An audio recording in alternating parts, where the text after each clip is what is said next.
Üks kolmevõistleja peaks talvel tegema kõiki alasi lume sees, üldfüüsilist hobusele, siis ta peaks koolisõiduvõistlustest osa võtma ja samas peaks ka takistussõiduvõistlustest osa võtma. Siis nagu peaks hobune olema suveks hästi ette valmistatud.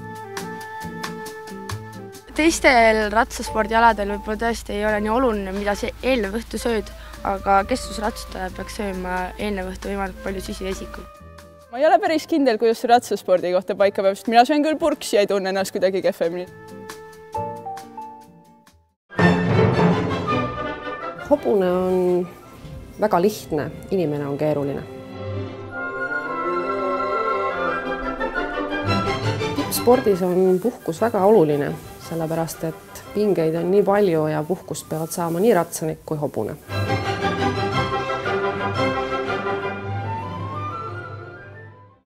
Minu arvates ei ole kõige raskem üleminek ponispordist juunioride noorteklassi, vaid on raske noorteklassist üleminek seenioride klassi, sest siis on noorel sportlasel vajadus võistelda meie tugevate seenioridega ühes vanuseklassis ja see nõuab juba väga tugevat psühholoogilist ettevalmistust ja tugevat närvi, et nendega rinda pista.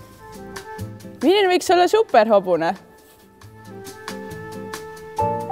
Heale sportlasele iseloomulikud omadused on võidujanu, töötahe ja ratsaspordi puhul loomulikult hobuse eest hoolitsemise soov. Võiduretsept on palju tööd ja natukene õnne.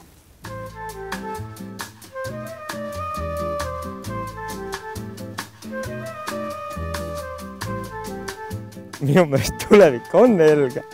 Tulevik on alati helge. Tulevikku ju uskuma.